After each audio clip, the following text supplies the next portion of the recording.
नमस्कार दोस्तों, मैं अनिल यादव आपका बहुत बहुत स्वागत करता हूं।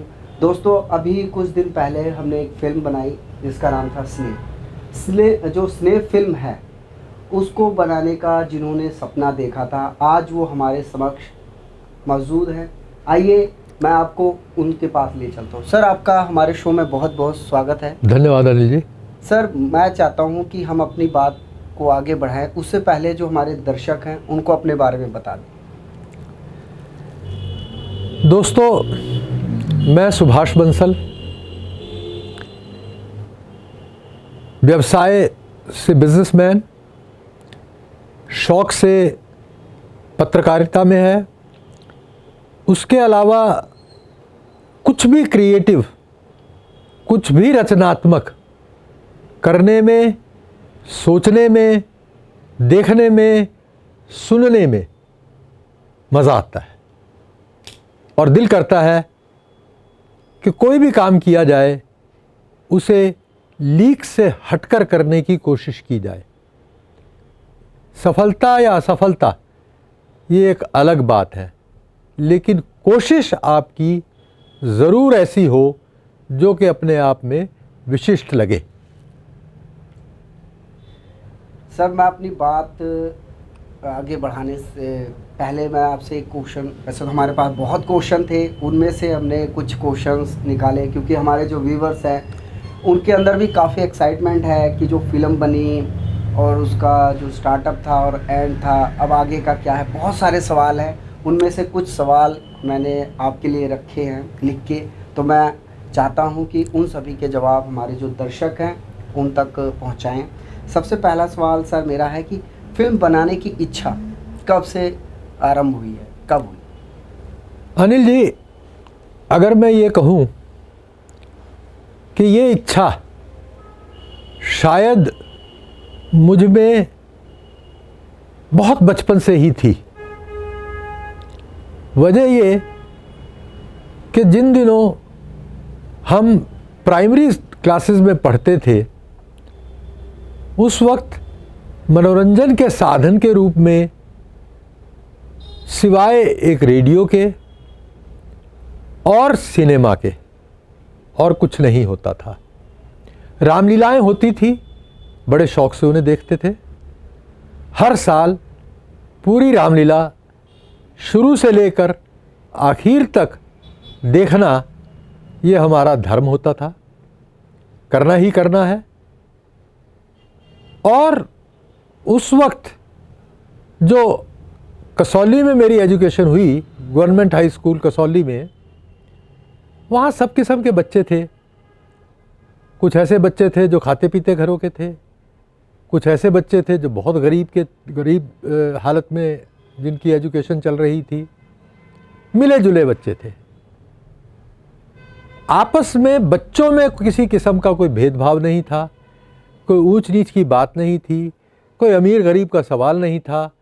जिससे आपका मन मिल गया, जिससे आपको महसूस हुआ कि वो आपकी बात समझता है, आप उसकी बात समझते हो, आप उसकी कंपनी एंजॉय करते हो, वो आपकी कंपनी एंजॉय करता है, दोस्ती हो जाती थी।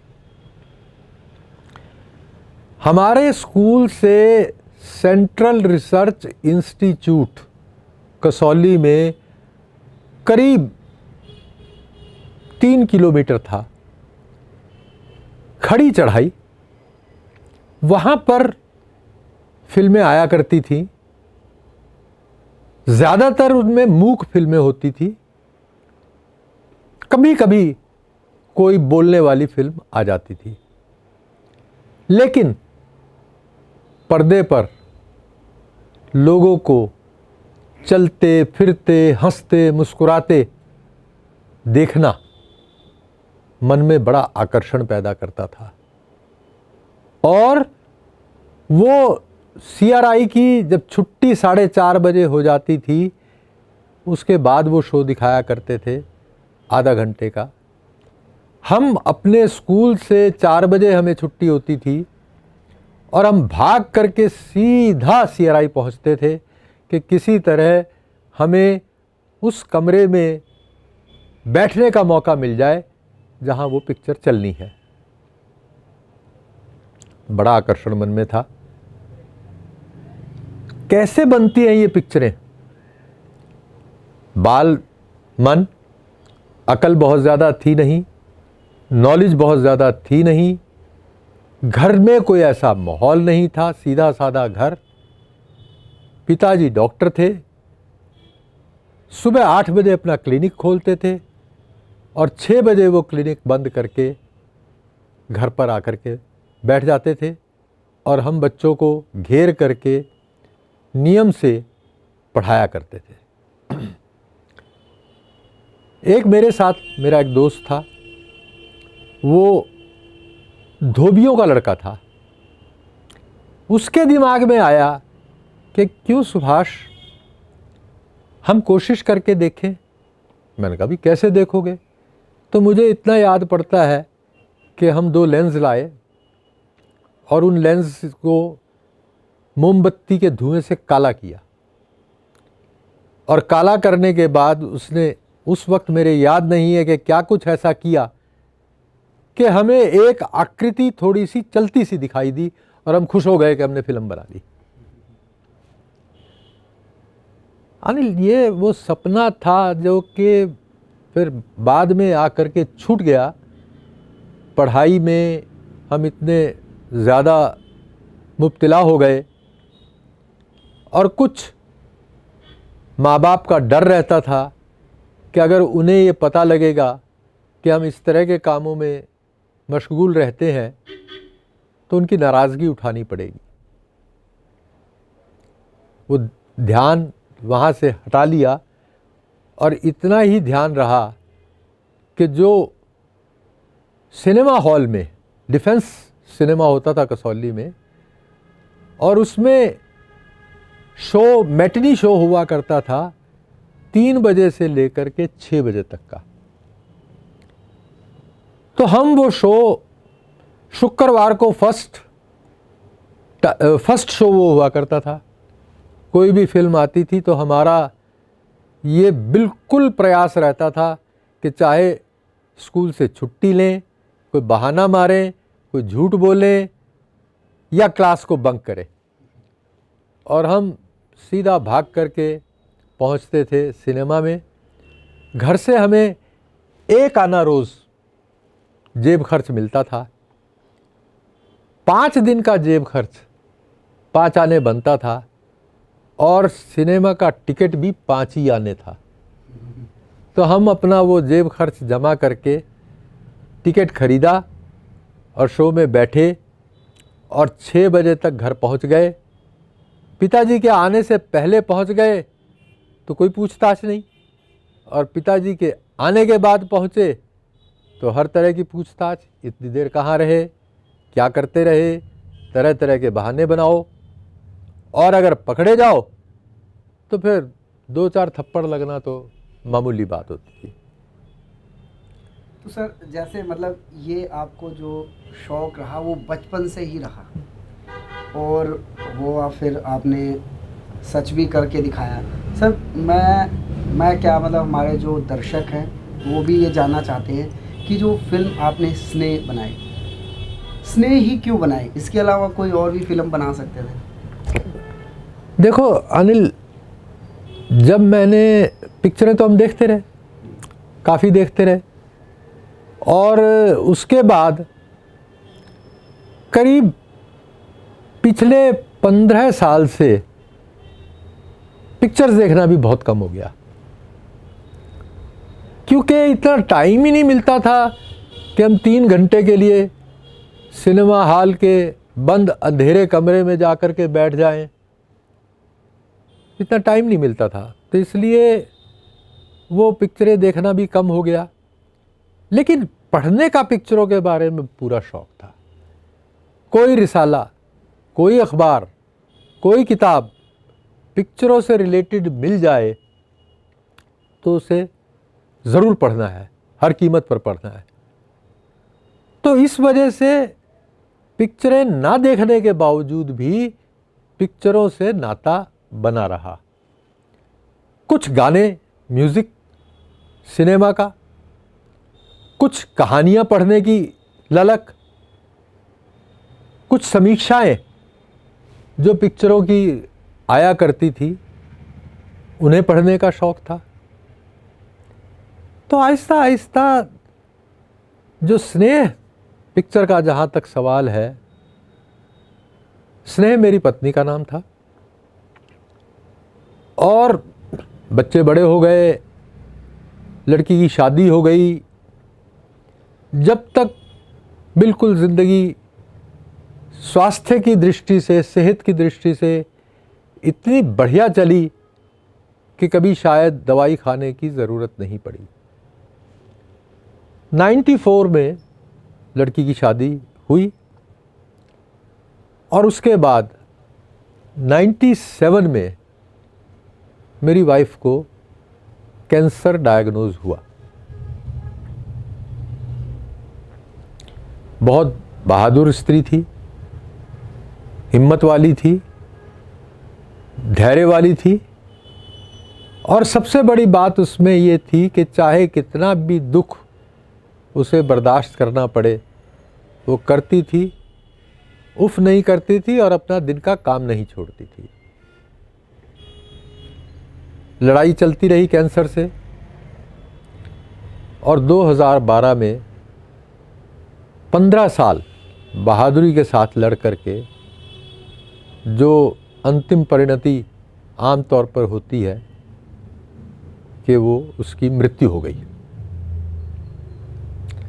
पता है कि भाई जो आदमी आया है उसको जाना ज़रूर है। तो इसमें मुझे तो हमेशा वो बात याद रहती थी कि जो यक्ष प्रश्न धर्मराज युधिष्ठिर से जब उसके चारों भाई वहाँ तालाब के किनारे जो पानी लेने गए थे और देवदूत के श्राप के कारण मरे पड़े थे और जब युधिष्ठिर पहुँचे तो विलाप करने लगे, तो देवदूत आया। उसने कहा, युधिष्ठिर अगर तुम मेरे प्रश्नों के उत्तर दोगे और वो सही उत्तर दोगे तो मैं आपके भाइयों को जीवन दान दे दूंगा। और उससे देवदूत ने, यक्ष ने प्रश्न किया कि संसार का सबसे बड़ा आश्चर्य क्या है? तो धर्मराज युधिष्ठिर ने कहा, व्यक्ति जानता है कि जो इस संसार में आया है उसको एक ना एक दिन जाना है। वह रोज़ देखता है इतने लोग जन्म लेते हैं, इतने लोग मरते हैं, उसके बावजूद वो मृत्यु से डरता है। इससे बड़ा आश्चर्य मुझे और इस दुनिया में नहीं कोई लगता। तो ये कहानी मेरे मन में बैठी हुई थी, तो इसलिए परिस्थिति से बहुत जल्दी समझौता कर लिया कि ठीक है, जाना तो मुझे भी है, उसे भी है, उसे भी था। वो गई, लेकिन कायरों की तरह डर करके या विलाप करती भी नहीं गई। मैंने किताब लिखी उसके संस्मरणों को लेकर के, क्योंकि पढ़ना लिखना शौक़ रहा है। किताब लिखी और वो किताब प्रकाशित हुई और जिसने उस किताब को पढ़ा बड़ी अच्छी प्रतिक्रिया मुझे प्राप्त हुई। एक दिन ख्याल आया कि जब इतने काम हो रहे हैं, 75वें वर्ष में अपनी आयु के चल रहा हूँ, तो ये इच्छा मन में थी कि कभी मैं फिल्म बनाऊंगा, तो क्यों ना ये प्रयास कर लिया जाए। जब ऐसा ख्याल मन में आया तो कुछ फिल्मों से संबंधित साहित्य पढ़ा और वहाँ पर एक जगह मैंने पढ़ा कि फिल्म आदमी को उस विषय पर बनानी चाहिए जिस विषय की जानकारी उसे सबसे ज़्यादा हो, जिस विषय को वो गहराई से जानता था। अब जब मैंने सोचा कि मैं किस विषय को गहराई से जानता हूँ, किसके बारे में मेरी जानकारी सबसे ज़्यादा है, तो मुझे अपनी पत्नी का ध्यान आया। उसके साथ मैंने 42 साल गुजारे थे। 68 से लेकर के शायद 2012 तक, तो 68, 32 और 12, 44 साल गुजारे थे। तो उससे ज़्यादा मुझे और किसकी जानकारी होगी। जब वो किताब प्रकाशित हो रही थी तो बच्चों से जिक्र किया कि मैं ऐसे एक फिल्म बनाना चाहता हूँ। बच्चों ने बगैर इस बात को सोचे या बगैर इस बात का जानकारी लिए कि फिल्म बनाने में किस तरह के साधनों की ज़रूरत होती है, किस तरह के रिसोर्सेज चाहिए, किस तरह की प्रतिभाएं चाहिए, क्या क्या वो चाहिए, उन्होंने कहा कि ठीक है पापा आप बनाओ, हम आपको सपोर्ट करेंगे। सहारा मिल गया कि ठीक है फिल्म बनाएंगे। फिर अनिल लोगों से संपर्क साधना शुरू किया, तरह तरह के लोग मिले। कुछ से बात करने के बाद लगा कि भटकाने की कोशिश हो रही है, तो उनका साथ छोड़ा। और जब तुमसे मिला, तुम मुझे मिले, तो मुझे तुम्हारी आंखों में एक सिंसेरिटी नज़र आई। मुझे लगा कि इस शख्स में लगन है। मैंने तुम्हें वो किताब पढ़ने के लिए दी और तुमने उस किताब को बहुत जल्दी, कुछ ही घंटों में ख़त्म कर दिया। और जिस तरह से जी कर के मैंने किताब लिखी थी, उसी तरह से उस किताब को पढ़ते पढ़ते तुम जी लिए, तो एक साथ मिल गया। और फिर जो प्रयास संयुक्त प्रारंभ हुआ, तो वो शेर है जो मुझे हमेशा बहुत अच्छा लगता है। मैं अकेला ही चला था जानिबे मंजिल, मगर लोग साथ आते गए और कारवां बनता गया। लोग जुड़ते चले गए। जब पता लगा इसका उद्देश्य सिर्फ एक पत्नी पर फिल्म बनाना नहीं है, बल्कि उस माध्यम से कैंसर के बारे में एक चेतना उत्पन्न करना, एक ये विचार फैलाना कि कैंसर का इलाज हो सकता है, ये कोई असाध्य बीमारी नहीं है, बशर्ते कि इसकी पहचान ठीक समय पर हो जाए, ठीक वक्त पर, उसका ठीक वक्त पर, ठीक जगह पर और ठीक चिकित्सकों द्वारा उसका इलाज शुरू हो जाए, तो कैंसर से लड़ा जा सकता है सफलतापूर्वक। तो ये भी एक इसका उद्देश्य है। जो अपना अनुभव था वो हम लोगों के साथ बांटना चाहते थे। और मुझे लगता था कि अगर हमारे पास, जैसे हम बात तो करते ही हैं, अगर उसके साथ साथ कुछ दिखाने के लिए भी हो, तो उसका प्रभाव बहुत जल्दी होता है। तो ये चीज़ें थी जिन्होंने इस विचार को बल प्रदान किया। और मैं तो ये कहूँगा कि हम एक हिम्मत करके उस्तादों के इस अखाड़े में कूद पड़े। सर, हमारे जो दर्शक हैं ये भी जानना चाहते हैं, जो स्नेह फिल्म बन रही थी उस टाइम, क्योंकि जो बन चुकी है सबने देख लिया, कहते हैं ना पर्दे के पीछे वाली बात और उसका तजुर्बा, इसके बारे में आप हमारे जो दर्शक हैं उनसे साझा करें। कैसा रहा, कैरेक्टर्स को कैसे? अनिल जी देखो, मुझे तो तजुर्बा बिल्कुल नहीं था, बिल्कुल भी नहीं था। मैंने तो एक बात सीखी अपने मन में कि अगर कोई काम नेक है, करने में आपकी नीयत ठीक है, प्रकृति आपकी खुद मदद करती है। और जैसे जैसे मैंने जिक्र करना शुरू किया अपने दोस्तों से, अपने परिवार वालों से, अपने जानने वालों से कि हम ऐसी एक फ़िल्म बनाना चाहते हैं, तो शुरू शुरू में कुछ लोगों ने मजाक भी उड़ाया।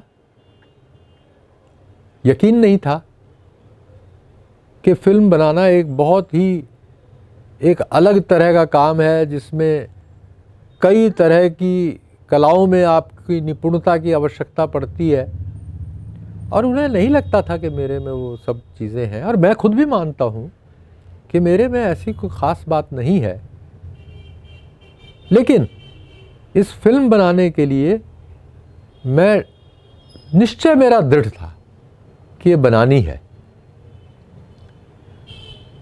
तो अब इस फिल्म के कैरेक्टर्स जो थे, आप ये देखिए, स्नेह का रोल जिस महिला ने किया है, अत्यंत विदुषी, एसडी इंटर कॉलेज मुजफ्फरनगर में सीनियर लेक्चरर, पूरा अपना भरा पूरा परिवार, बच्चे, पति, लेकिन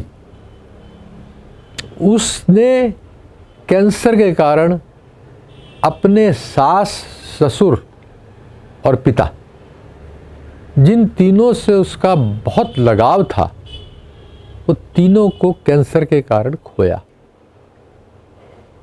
दिल में चोट थी, उसने वो सब पीड़ाएं देखी थी जो कैंसर के दौरान एक किसी भी आदमी को भुगतनी पड़ती हैं। उसने खुद मेरे से संपर्क किया, वो मुझे प्यार से पापा जी बोलती है। उसने खुद संपर्क किया कि मैं इस रोल को करना चाहूँगी।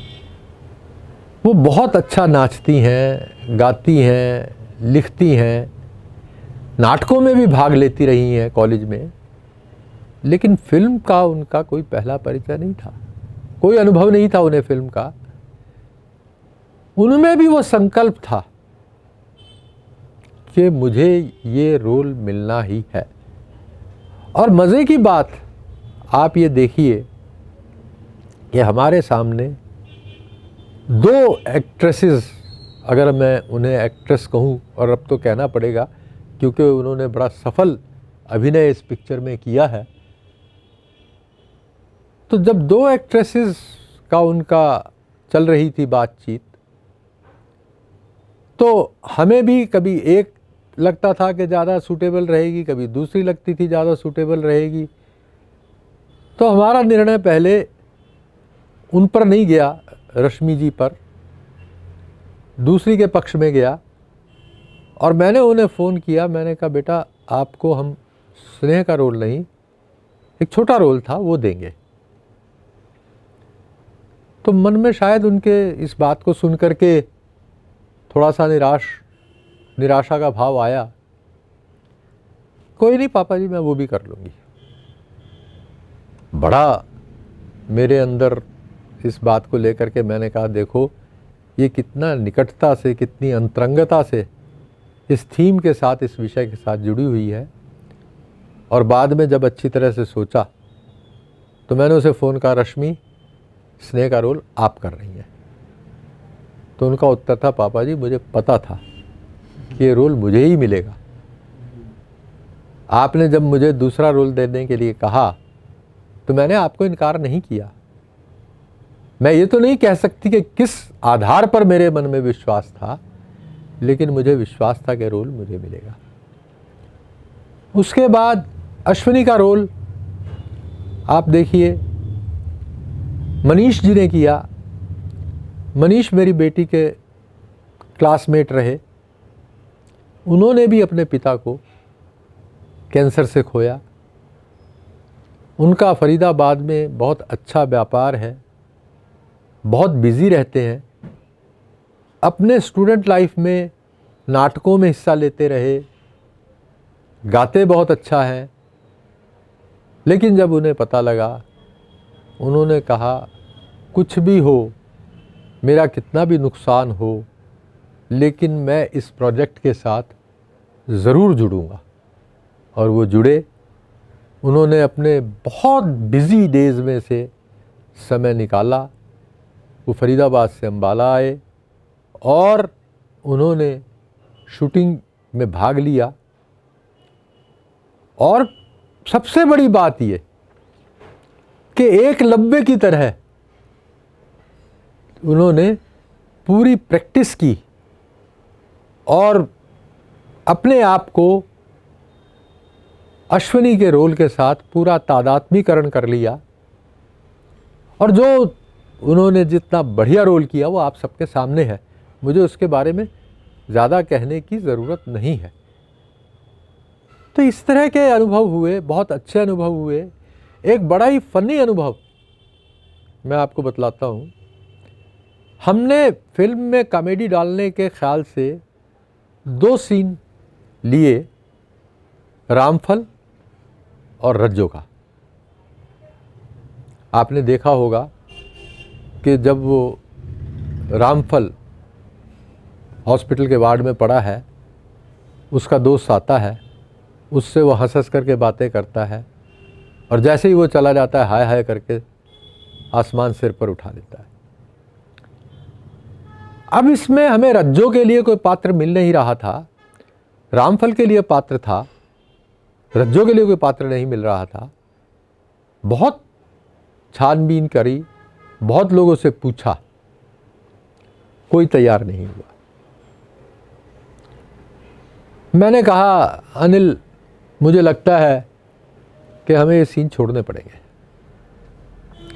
रश्मि की मौसी साथ थी, कनाडा से आई हुई थी, कोई एक्टिंग का उनका तजर्बा नहीं था। वो सुन रही थी हमारी बातचीत, कहने लगी भाई साहब क्या हुआ। मैंने कहा जी क्या बताऊं मैं आपको, ये हमें पात्र चाहिए और कोई पात्र नहीं मिल रहा है, तो हमें ये सीन छोड़ना पड़ रहा है।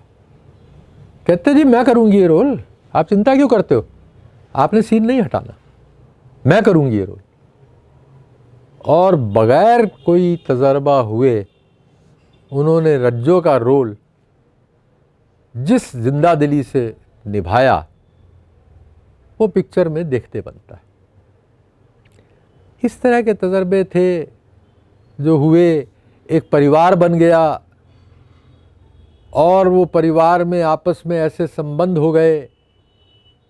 हमारे टेक्नीशियंस, हमारे एक्टर्स, हमारे लोकेशन की बात बतलाता हूँ। लोकेशन की तलाश चल रही थी, देखा। अब अम्बाला आप जानते हैं कि यहाँ कोई स्टूडियोज़ तो है नहीं। बैठे बैठे ख्याल आया, अपने मेरे मित्र हैं रमाकांत जी, उनके भाई हैं उमाकांत जी, उनके घर का, कि उनको हम लोकेशन बना सकते हैं। रात को 9:30 बजे मैंने उन्हें फ़ोन किया। मैंने कहा रमाकांत जी आप अपने बेडरूम का साइज़ क्या है आपके। वो बेचारे चौंके कि बेडरूम का साइज़ क्यों पूछ रहे हैं आप। मैंने कहा बताइए। उन्होंने साइज़ बताया। मैंने कहा चलो चलेगा। उन्होंने कहा क्या बात भाई साहब। मैंने कहा अच्छा बताएंगे आपको। थोड़ी देर के बाद हमने कहा कि चलो देखते हैं। मैं और अनिल जी बैठे थे कहीं। मैंने कहा चलो अनिल जी देखते हैं चल करके। मैंने उनको फिर फ़ोन किया दोबारा। मैंने कहा रमाकांत जी हम आपके घर आ रहे हैं।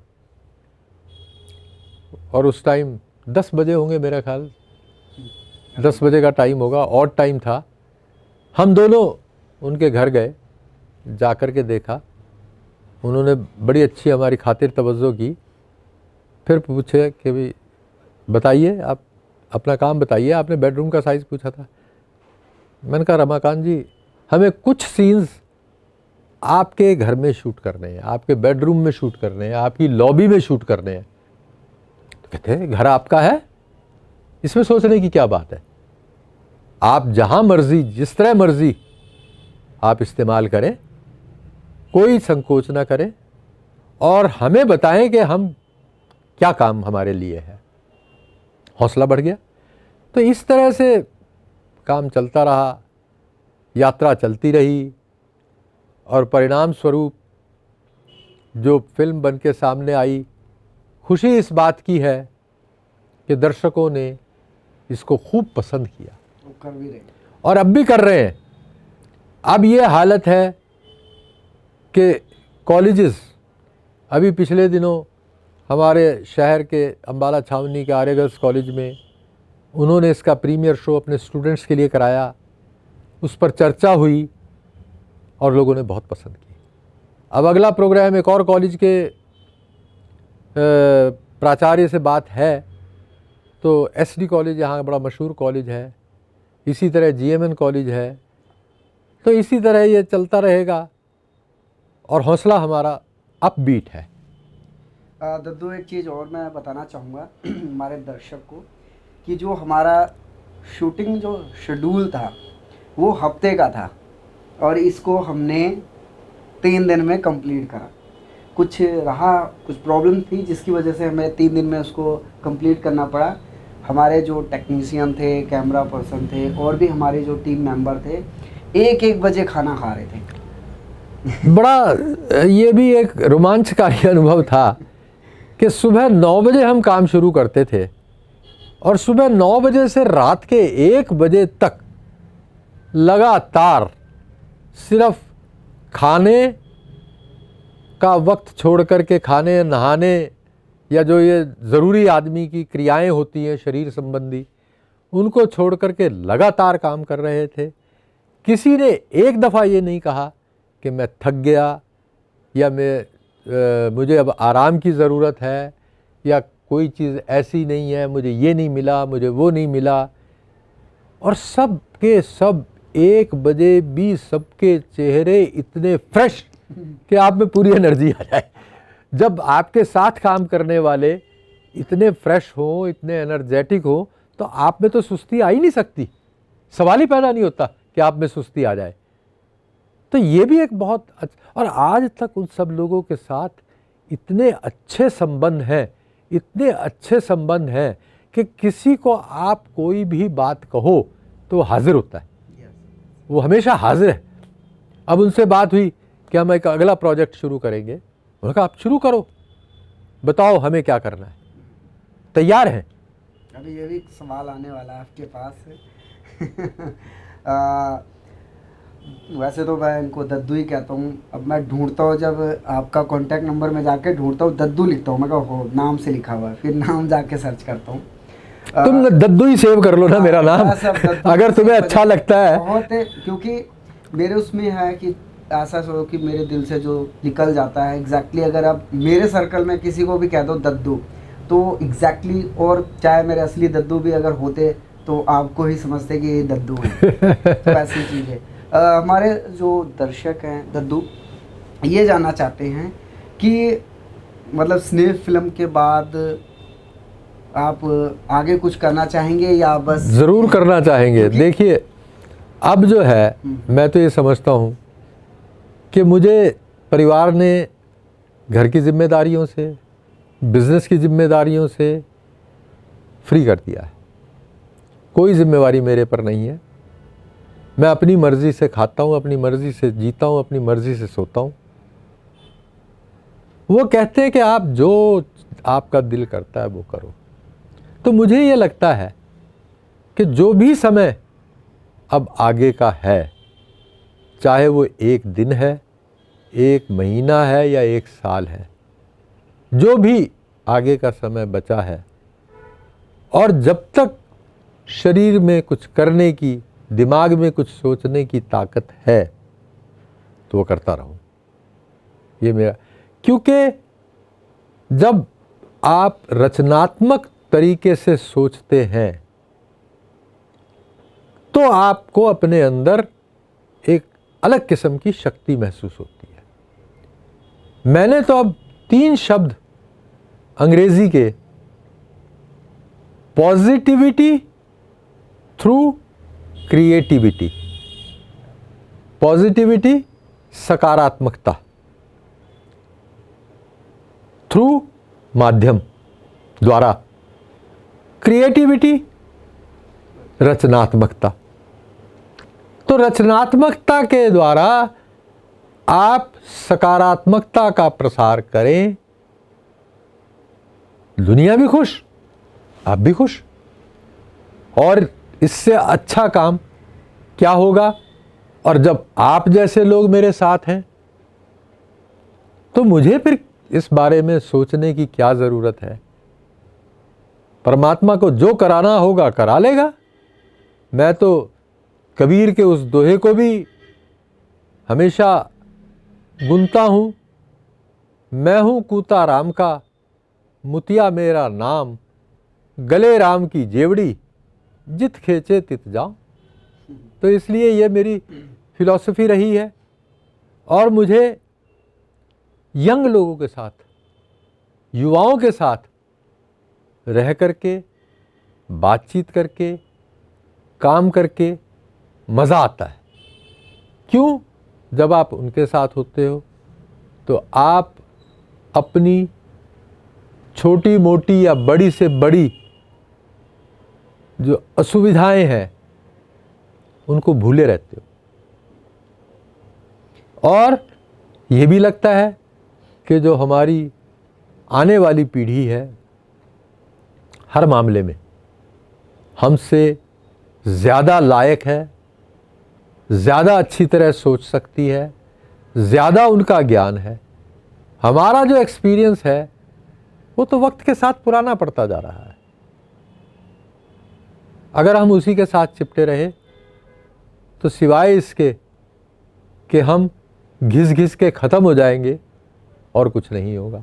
और अगर हम युवाओं के साथ अपनी शक्ति को मिलाएंगे तो ज़रूर चमत्कार पैदा होगा। तो अभी वैसे सुनने में आया है और काफ़ी वो है कि स्नेह फिल्म देख के आपके छोटे भाई जी रवि जी हैं, जो डॉक्टर रवि, उन्होंने भी अपना प्रोजेक्ट कहा है कि ये प्रोजेक्ट आप उसे कंप्लीट करें। इसके बारे में हमारे जो दर्शक हैं उन्हें देखो, वही बात है अनिल, मैंने अभी आपसे पहले कहा था कि जो मैंने पढ़ा था कि फिल्म आप उस पर बनाओ जिस सब्जेक्ट का आपको सबसे ज़्यादा जानकारी हो।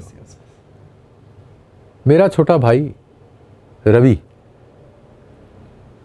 उसकी भी लाइफ बहुत इवेंटफुल, बहुत रोमांचकारी और संघर्ष और सफलता की एक बड़ी रोचक कहानी है।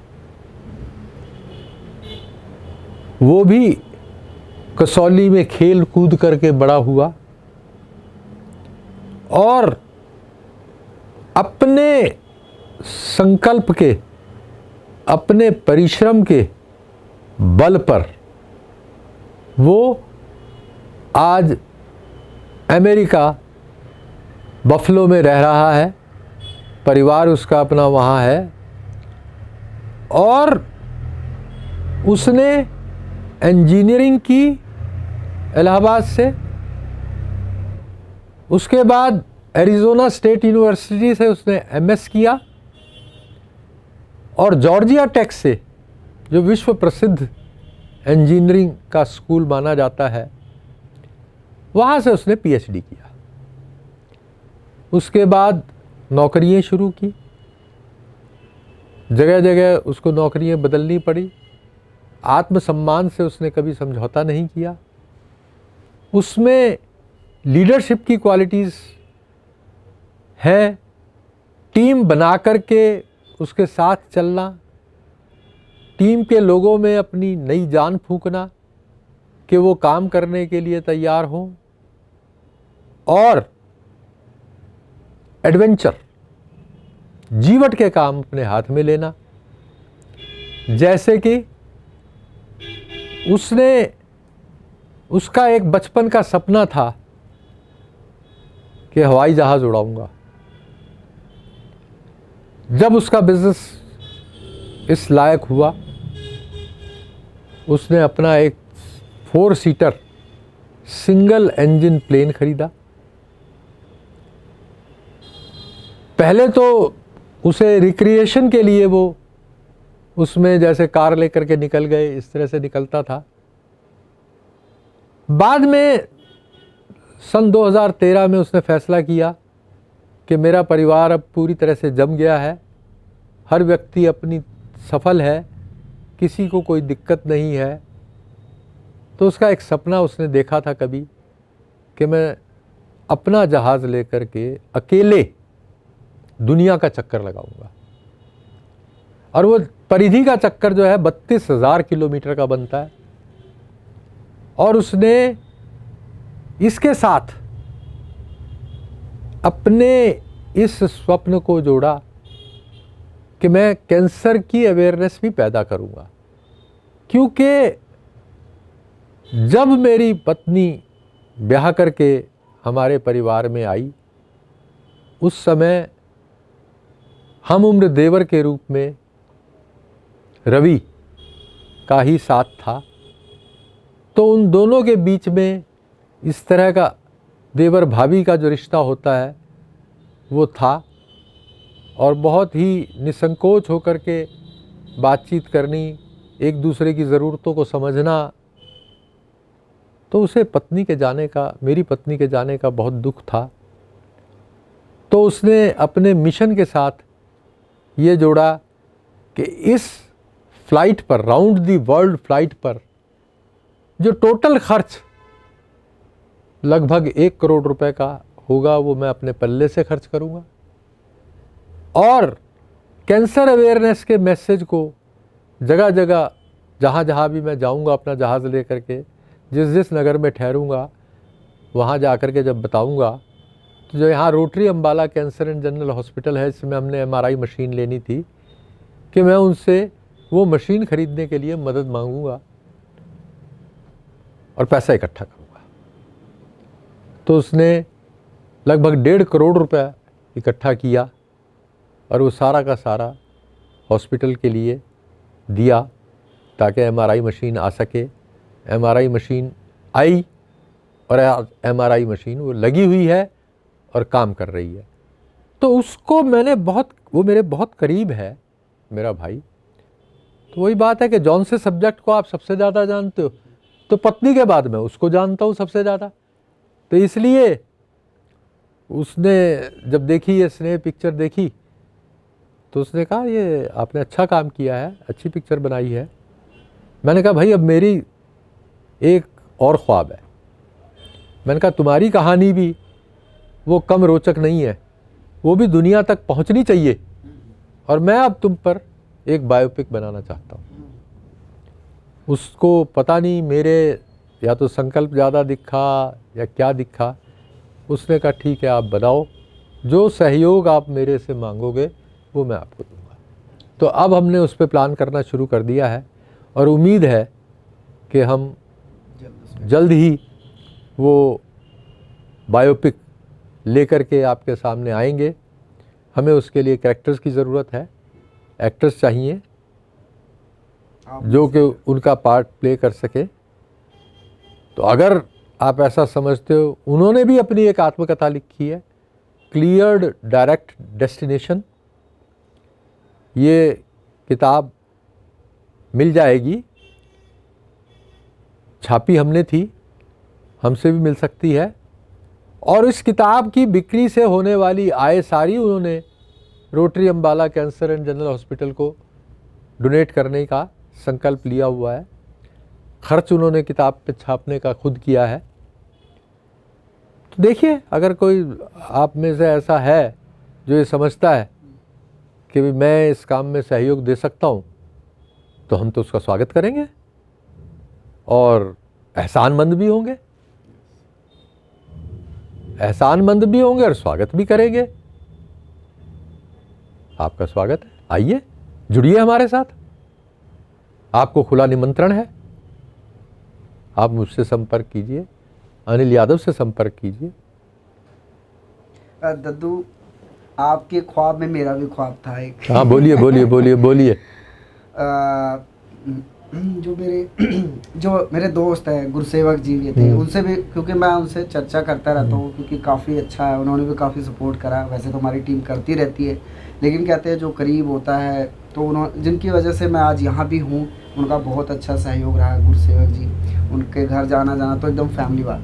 मैंने वैसे डिस्कस करी, मैं कहा एक फ़िल्म बनाना है मुझे, दद्दू।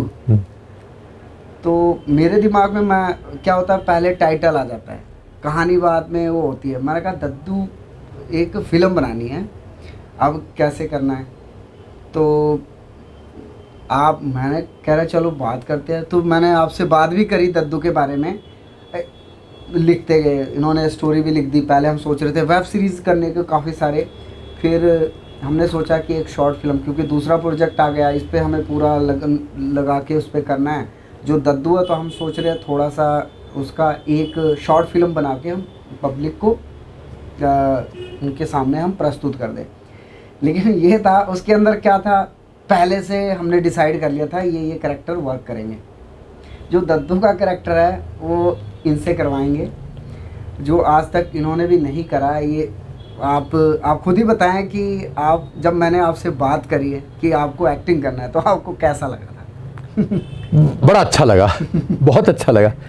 क्योंकि देखिए मैंने आपको बताया है कि अब मेरे को तो कोई इनिबिशन नहीं है, कोई मेरे वर्जना ऐसी नहीं है कि ये करना है ये नहीं करना है। आपने कहा तो मैंने कहा भाई ये प्रस्ताव आया है, और